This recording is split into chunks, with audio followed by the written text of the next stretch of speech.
तीसरा भाग। वंश अपने कॉलेज पहुंचकर बाइक पार्किंग में रखता है, तभी वहां पर सोनिया आती है और बोलती है, सोनिया, हेलो हॉटी, आज तो कुछ ज्यादा हॉट लग रहे हो तुम। आज फ्री हो क्या? वंश, नहीं सोनिया, मैं कभी तुम्हारी ऐसी बातों के लिए फ्री नहीं होता। ये कहकर वंश चला जाता है। सोनिया उसके पीछे आती है। सोनिया, मेरी बात तो सुनो वंश। वंश, देखो सोनिया, अभी मेरा मूड सही नहीं है। हम दोनों के लिए यही सही रहेगा कि हम बाद में बात करें। सोनिया, ठीक है, हम बाद में मिलते हैं, बाय हॉटी। वंश उसे कुछ जवाब नहीं देता और चला जाता है। सोनिया भी चली जाती है। वंश सोचता है कि आज तो बहुत लेट हो गया क्लास में, एंट्री मिले तो अच्छा है। वंश क्लास में पहुंच जाता है। देखता है तो क्लास में लेक्चर चल रहा है। वंश, मैं आई कम इन सर? सर उसे देखते हैं और बोलते हैं, ओह तो वंश आप आ गए, बोलिए हम आपकी क्या सेवा कर सकते हैं? वंश, सॉरी सर, वो ट्रैफिक में फंस गया था। सर, ठीक है, अंदर आ जाओ और कल से जल्दी नहीं आए तो बाहर बैठना पड़ेगा। वंश, जी सर, थैंक यू।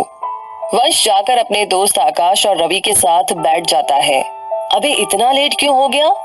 वंश, बड़ी लंबी कहानी है। तभी उसके आगे की बेंच पर बैठी उसकी फ्रेंड भूमि पीछे घूमकर बोली, लव स्टोरी है क्या? वंश, नहीं, साउथ की मूवी वाली कहानी है। भूमि, तो हीरोइन कौन थी? वंश, कोई नहीं। आकाश चुपचाप बैठा सुन रहा था, लेकिन उससे अब रहा नहीं गया। आकाश, अभी ये कैसी साउथ की स्टोरी है जहां कोई हीरोइन ही नहीं है? अभी फाइट तो हीरोइन की वजह से ही होती है। वंश गुस्से में, अभी मैं क्या यहाँ कोई मूवी बना रहा हूँ? तो अपना काम करना, सर देख लेंगे तो भी निकाल देंगे बाहर। वंश को गुस्से में देखकर सब लोग सर की तरफ ध्यान देने लगते हैं। तभी आकाश को कुछ विचार आया और वंश को देखने लगा। वंश ने उसकी तरफ देखा, लेकिन अनदेखा करके वापस अपनी किताब में देखने लगा। लेकिन आकाश अब भी उसे ही देख रहा था। थोड़ी देर हुई, फिर भी आकाश ने घूरना बंद नहीं किया। वंश तो पहले से ही गुस्से में था और उसे और गुस्सा आ गया। वंश ने पहले सर की तरफ देखा, सर बोर्ड में कुछ लिख रहे थे। वंश धीरे से, अबे देख क्या रहा है? मेरा रेप करेगा क्या? घुस जा मेरे थोबड़े में। वंश अपना मुंह आकाश के मुंह के पास ले गया। आकाश पीछे मुंह करते हुए, नहीं भाई, ऐसा नहीं है, मैं नॉर्मल हूँ। वंश गुस्से से, तो क्या मैं गे हूँ कमीने? आकाश, भाई तेरा मेरे को कैसे पता? मैं कभी तेरे साथ अकेला नहीं रहा ना। ये सुनकर रवि हंसने लगा, लेकिन वंश को और गुस्सा आ गया और रवि की तरफ देखने लगा। तो वंश का गुस्सा भरा चेहरा देखकर रवि चुप हो गया, लेकिन आकाश अभी भी उसे घूर रहा था। वंश को लगा इससे बहस करना मतलब दीवार पे सर मारने जैसा है।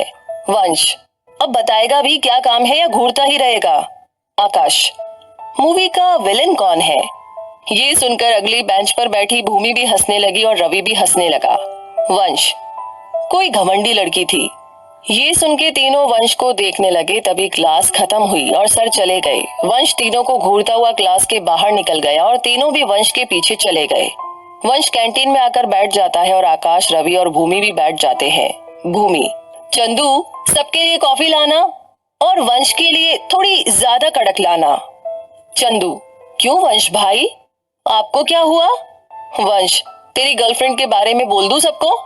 चंदू, नहीं वंश भाई, मैं तो बस ऐसे ही पूछ रहा था, अभी लाता हूँ। रवि, किसी का गुस्सा चंदू पे क्यों निकाल रहा है? भूमि, वैसे उस लड़की ने किया क्या है जो वंश की लाइफ में विलेन बन गई? वंश गुस्से में, उसकी तो तुम बात ही मत करो, अगर सामने भी आ गई ना तो ऐसा हाल करूंगा जिंदगी भर याद रखेगी वंश को। रवि, अरे लेकिन हुआ क्या है? फिर वंश ने पूरी बात बताई। सब जोर जोर से हंसने लगे। भूमि हंसते हुए, अरे यार तुझे बेवकूफ बना गई, मतलब वंश को।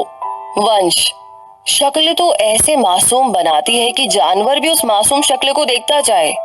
तभी तो वो इंस्पेक्टर मुझ पर बरस रहा था, लेकिन मासूम है नहीं, चुड़ैल से भी खतरनाक है। तभी कॉफी आ जाती है, सब कॉफी पीने लगते हैं। आकाश, जो भी हो यार, अंत भला तो सब भला। वंश, हाँ यार, तेरे पापा ने बचा लिया, वरना आज तो मैं बुरी तरह फंसा था।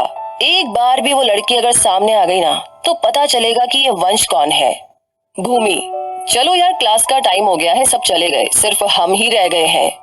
सब उठ के जा रहे हैं, तभी पीछे से आवाज आती है, एक्सक्यूज मी, ये प्रिंसिपल का ऑफिस कहाँ है? सब पीछे घूमते हैं।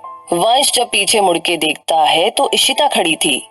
वंश गुस्से से, तुम?